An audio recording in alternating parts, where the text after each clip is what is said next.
اللهم صل على سيدنا محمد يا رب صل وسلم دائما ابدا على حبيبي.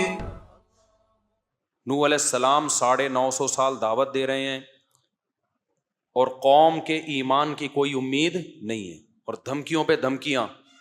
تو ناکامی کے نقشوں میں نوح علیہ السلام نے اپنے رب کو پکارا.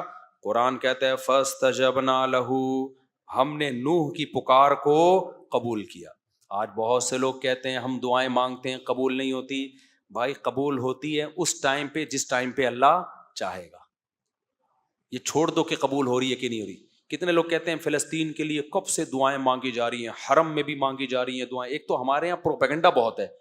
بہت سے لوگ کہہ رہے ہیں فلسطین کے لیے حرم میں دعا نہیں مانگی جا رہی، بک گئے ائمہ حرم. میں جب ابھی عمرہ کرنے گیا تو پہلی تراویح میں ہی فلسطین کے لیے دعا مانگی ہے انہوں نے.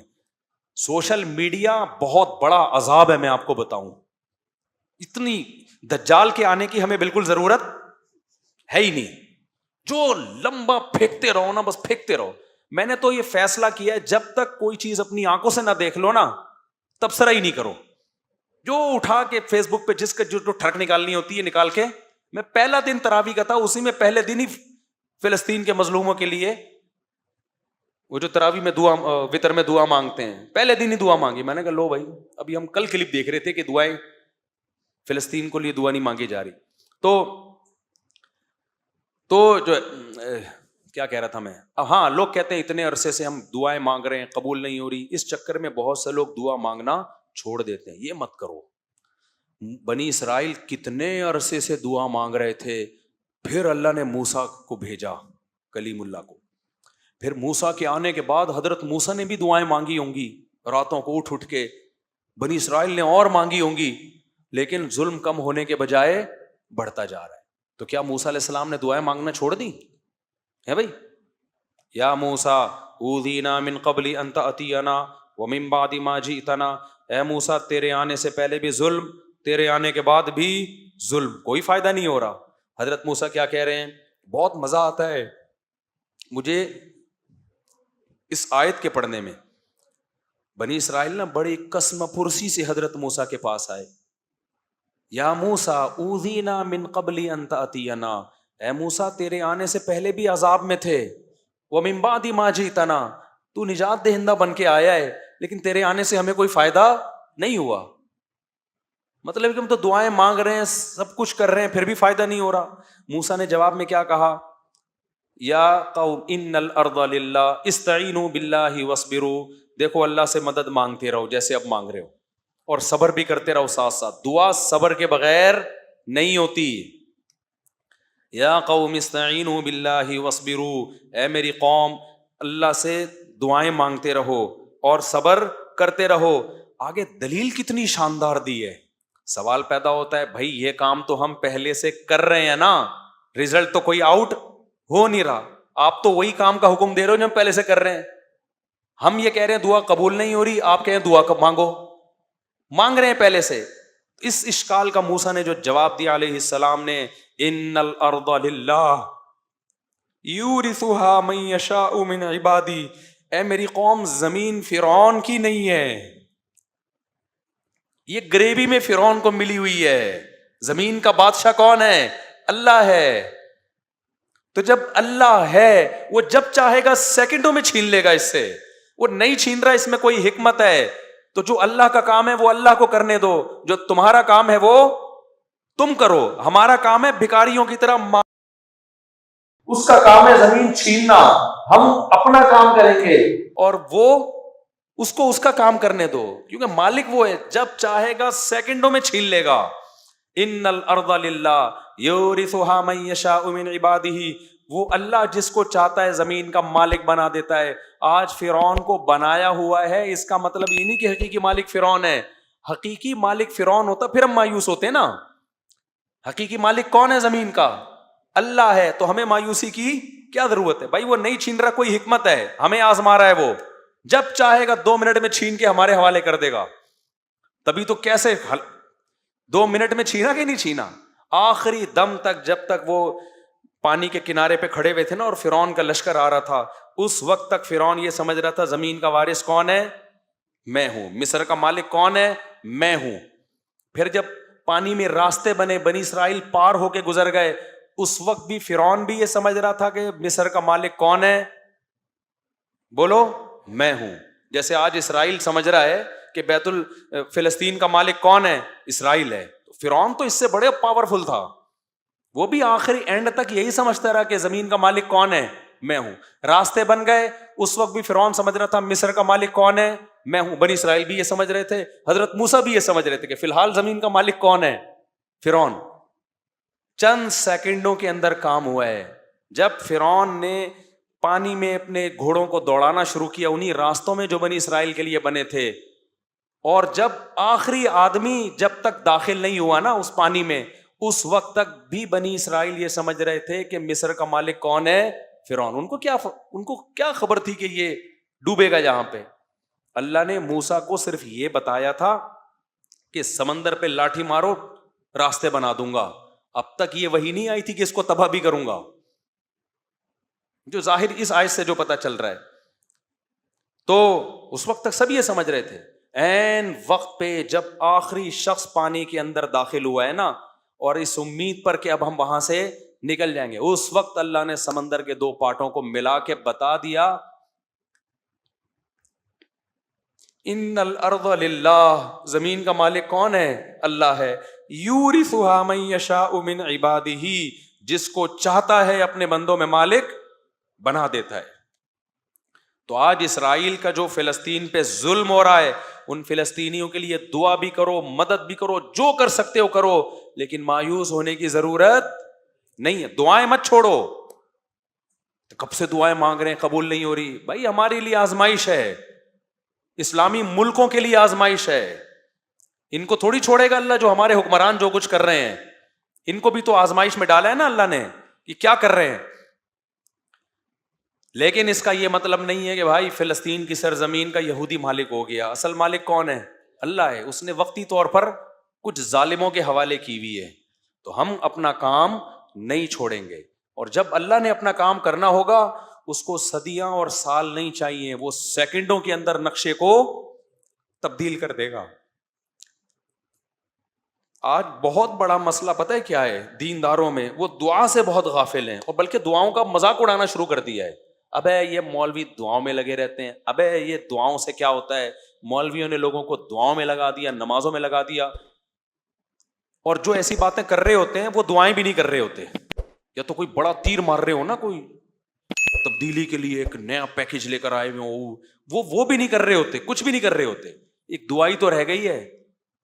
دعاؤں سے کبھی غافل. میں نہیں کہتا کہ صرف دعا سے سب کچھ ہوتا ہے, اسباب بھی اختیار کرنے پڑیں گے, لیکن آج کسی حد تک اسباب ٹوٹے پھوٹے لنگڑے لولے اختیار ہوتے ہیں. دعاؤں سے کیا ہو رہے ہیں, لوگ غافل ہیں. تو دعا مانگنے کی عادت ڈالو.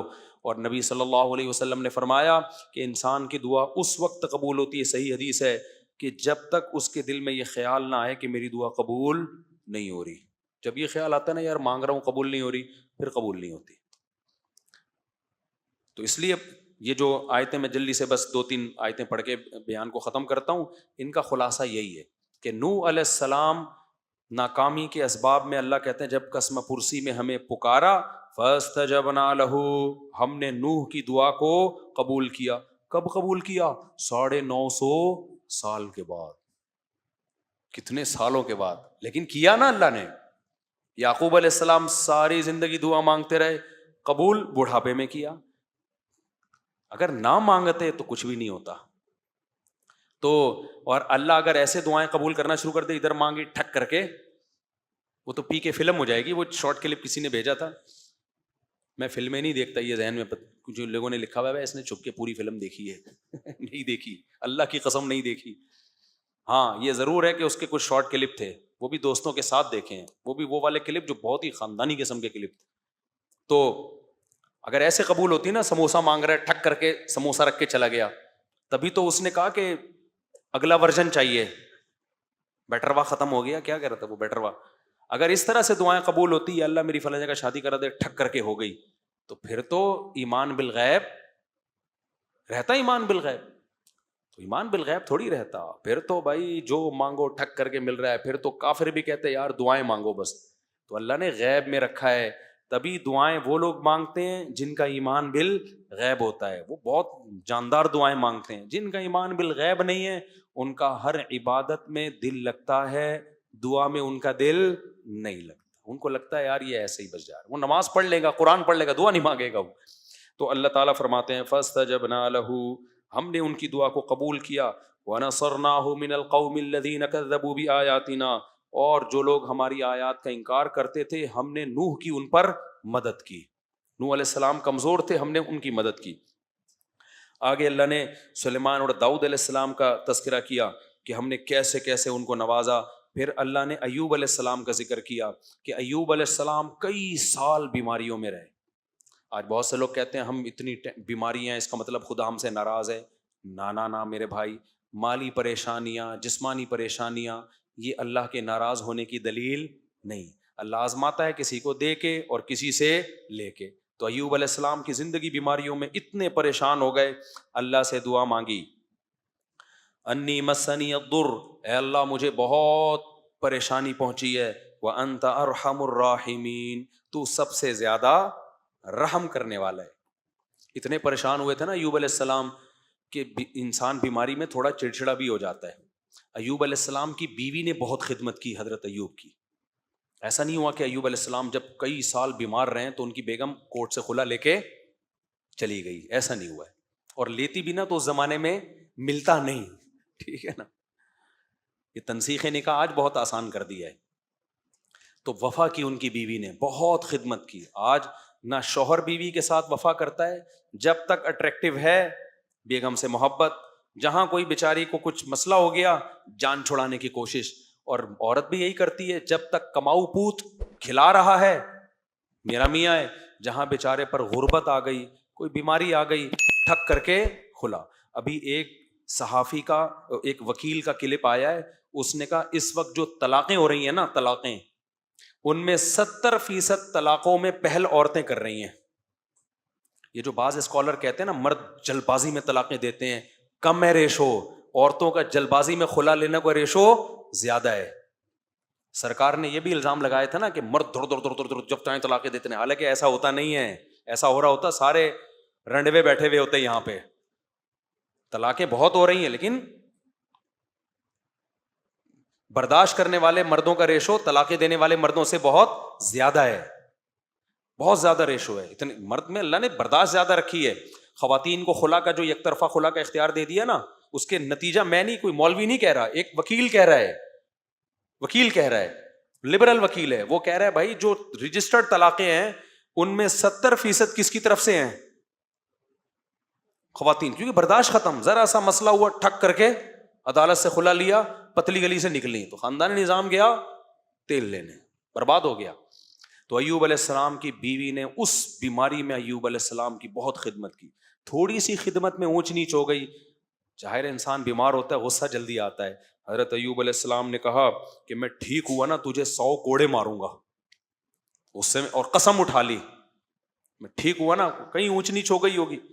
بعد میں حضرت ایوب کو بڑی ندامت ہوئی کہ یہ تو بڑی وفادار بیوی ہے, لیکن قسم بھی اٹھا چکا ہوں. اب قسم بھی تو اللہ کے نام کی ہوتی ہے نا, تو اب قسم بھی اٹھا لی ہے, قسم توڑنا بھی بہت بڑا جرم ہے, اور بیوی کو کوڑے مارنا بھی اچھا. بیوی اتنی اچھی بیوی ہے بھائی. تو اللہ نے حضرت ایوب علیہ السلام کو ہیلا بتایا, خذ بیدک ضغثا. دیکھو اللہ کی نظر میں ان کی بیوی کا کتنا بڑا مقام تھا. یہ تو ایک جزوی واقعہ ہے, اللہ حضرت ایوب کو بتا دیتا, ان کا پرسنل معاملہ ہے. کیا ہیلا بتایا کہ ایک جھاڑو لو جس میں 100 تنکے ہوں, ایک ہی دفعہ میں لگا دو, بس قسم کیا ہو جائے گی. اور بیوی کو بتا دیں گے بھائی بیگم میں مارنا نہیں چاہتا لیکن ایک قسم ہے اس کے کفارے سے بچنے کے لیے. تو جب پہلے سے بتا کے یہ سب کچھ کیا جائے تو بیگم کو انسلٹ محسوس نہیں ہوتی. تو اللہ نے کہا کہ ایک 100 سیخیں لو اور جگا کے ایک ہی دفعہ یوں کر کے لگا دو, 100 لگ گئے نا, بس ختم, کافی ہے اتنا. تو یہ تو پرسنل معاملہ تھا نا حضرت ایوب کا, اللہ نے اس کو قرآن کا حصہ بنا دیا. اس سے پتہ چلتا ہے کہ اللہ کو وفادار بیوی اتنی پسند ہے کہ اللہ اپنے پیغمبر کو ہیلا بھی بتا رہے ہیں اور اس کو قرآن کا حصہ بھی بنا رہے ہیں، یہ بتانے کے لیے کہ یہ پروٹوکول ایوب علیہ السلام کی بیوی کو میں نے دیا ہے. اور یہ طریقہ بھی بعض دفعہ مفتی ہیلے بتا رہے ہوتے ہیں نا، مفتی جو غلط مفتی بھی ہیلے بتا رہے ہوتے ہیں بعض دفعہ، ابے تو ایسا کر، حلالوں کے ہیلے جیسے بتا رہے ہوتے ہیں. اور بعض دفعہ ہیلے ایسے بتا رہے ہوتے ہیں کہ زکوٰۃ کے ہیلے، غریب کو دے 1 کروڑ روپے، اس نے لیا، مالک بن گیا، اس کے ہدیہ لے لے، جلیبیاں کھا بیٹھ گئے. بھائی ہو گیا نا، بھائی آپ نے اس کو مالک بنایا، زکوٰۃ ادا ہو گئی، اب اس کی مرضی، جس کو چاہے دے، وہ اپنی خوشی سے اگر آپ کو دے دے تو ہو گیا نا. کل ایک بندہ آیا، کہہ رہے ہمارے مدرسے کے طلبہ ہیں، زکوٰۃ لیتے ہیں ہم لوگ، طلبہ کو مالک بنا کے پھر ہم مدرسے کی تعمیر میں لگا سکتے ہیں؟ میں نے کہا نہیں لگا سکتے. کہہ رہے نہیں، جب طلبہ کو مالک بنا دیا، زکوٰۃ تو ادا ہو گئی. میں نے کہا تجھے کوئی اتنی بڑی رقم دے اور مالک بنا کے اور پھر واپس لے تو دے کے دکھا واپس. بولے جب میں ہوں تو میں کیوں دوں؟ وہ بچہ کو پتا ہے میں ایویں ڈرامے بازی ہو رہی ہے میرے ساتھ، اس کو ہیلا کہتے ہیں نا، یہ ناجائز ہیلا ہے. بچے کو پتا ہے، ورنہ 1 لاکھ روپے کسی بچے کو دو، وہ کہے گا میں پاگل ہوں، میں مدرسے کی دیوار میں لگاؤں، میرے PCO مثلا میرا ابا غریب، میری اماں غریب. تو یہ ناجائز ہیلا ہے. تو جیسے بعض 2 نمبر قسم کے مفتی غلط ہیلے بتا رہے ہوتے ہیں، لیکن یہاں ہیلا کون بتا رہا ہے؟ اللہ. کس کو؟ پیغمبر کو. کس کو بچانے کے لیے؟ ان کی بیوی کو بچانے کے لیے. تو جو بھی وفادار ہوگا، میاں ہو یا بیوی، اللہ کو وفاداروں کی قدر ہے. مشکلات میں مارکیٹ سے شارٹ ہونے والوں کی اللہ کو قدر نہیں ہے. کہ جب حالات اچھے تھے تو بہت بہترین میاں، حالات جہاں خراب ہوئے تو مارکیٹ سے ایک دم شارٹ. جج بیٹھا ہوا ہے ٹھپے لگانے کے لیے. جج جیسی کسی کی بیوی جائے نا، جج کی بیوی کو بھی کوئی اور جج طلاق دے رہا ہے آج کل، پورا سیٹ اپ ہی بڑھ گیا. ہاں بجلی میں بتاتا ہوں وہ مسئلے بھی، ابھی صبر کریں. اچھا میرے بھائی جلدی سے، میں یہ بہت مزے کی آیتیں ہیں یار، یہ مجھے تو بڑا مزہ آتا ہے. آگے اللہ کہتے ہیں دیکھو ہم نے اس مصیبت سے ایوب کو نکالا اس دعا کی برکت سے. تو اس سے پتہ چلتا ہے اللہ دعائیں قبول کرتا ہے. پھر آگے اللہ فرماتے ہیں کہ وَظَنُّونِ إِذْ ذَهَبَ مُغَاضِبًا. اس میں تو بڑا ہی مزہ آتا ہے پڑھنے میں. اللہ کہتے ہیں مچھلی والے کو بھی یاد کرو. مچھلی، اللہ نے یونس علیہ السلام کا نام کیا رکھ دیا؟ مچھلی والا. یہ بھی محبت ہے اللہ کی اپنے پیغمبروں سے. حالانکہ یونس علیہ السلام تو فرار ہو کے گئے تھے اللہ سے پوچھے بغیر، اور مچھلی نے کھا لیا. یہ سب تو بطور سزا کے ہوا ہے، لیکن پتہ چلتا ہے یہ دیکھنے میں سزا تھی، حقیقت میں سزا نہیں تھی. ہمارے حضرت اس کو اپنے الفاظ میں بتاتے تھے، یہ محبت کی چٹکی ہے. چٹکی کی 2 قسمیں ہوتی ہیں، ایک کسی کو تکلیف دینے کے لیے چٹکی لی جاتی ہے، ایک محبت میں چٹکی لی جاتی ہے. چیخیں دونوں میں سیم نکلتی ہیں. کیا خیال ہے؟ چیخیں دونوں میں کیا ہوتی ہیں؟ سیم، لیکن جذبات دونوں میں بالکل ڈفرینٹ ہوتے ہیں. تو اللہ بعض دفعہ پیغمبروں کو سزا بھی دیتے ہیں، تو وہ دیکھنے میں سزا ہوتی ہے، حقیقت میں وہ سزا نہیں ہوتی. اب دیکھو یونس علیہ السلام کے ساتھ یہ والا معاملہ نہ ہوتا تو یونس علیہ السلام کا شاید قرآن میں تذکرہ ہی نہ ہوتا، اور آپ کا نام اللہ مچھلی والا رکھتے ہی نہیں، مچھلی والا ہی نام نہ رکھتے. یہ ایسے ہے جیسے حضرت علی رضی اللہ تعالیٰ عنہ ایک دفعہ لیٹے ہوئے تھے نا مٹی میں، حضرت فاطمہ سے کچھ ناراضی ہوئی تو آپ چلے گئے، تو کچھ جیسے میاں بیوی میں ہوتی ہے بعض دفعہ، تو کہیں لیٹ گئے جا کے. تو نبی جب گئے نا تو پورے مٹی پہ لیٹے ہوئے تھے نا، مٹی لگی ہوئی تھی. تو حضرت علی کو نبی نے فرمایا ابو تراب، مٹی والا. اب یہ لفظ بظاہر توہین ہے، لیکن حضرت علی کو اندازہ ہو گیا، یقین تھا کہ یہ توہین کی نیت سے نہیں ہے، یہ کیا ہے؟ محبت کی.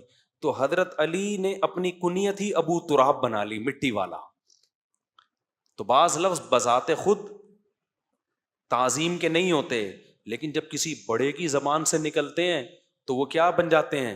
وہ تعظیم والے لفظ بن جاتے ہیں. اچھا وقت ہمارا بہت ہو گیا ہے، تو یہ حضرت یونس علیہ السلام کا جو ہے نا ہم انشاءاللہ کل پڑھیں گے. یونس علیہ السلام کا، آگے اللہ نے زکریا علیہ السلام کا، ان سب کا حاصل یہی ہے کہ سب مشکلات میں تھے اور کس کو پکارا انہوں نے؟ اللہ. ان میں کوئی کسی عامل کے پاس نہیں گیا، پھونکوں والی سرکار کے پاس نہیں گیا، کوئی کسی مزار پہ بولو نہیں گیا. کسی نے یہ نہیں کہا کہ اتنے سال ہو گئے مانگتے ہوئے. نوح علیہ السلام نے نہیں کہا 950 سال سے مانگ رہا ہوں، دعا تو قبول ہوتی نہیں. اب چھوڑو یہ ایسے ہی باتیں. تو یہ سب کا یہی مشترک پیغام تھا. سمجھتے ہو کہ نہیں سمجھتے؟ باقی کل چلیں گے. 2 مسئلے میں نے کہا تھا میں بیان کروں گا. اب بہت ٹائم زیادہ ہو گیا, کل بتائیں گے وہ. میں صرف ایک بات آپ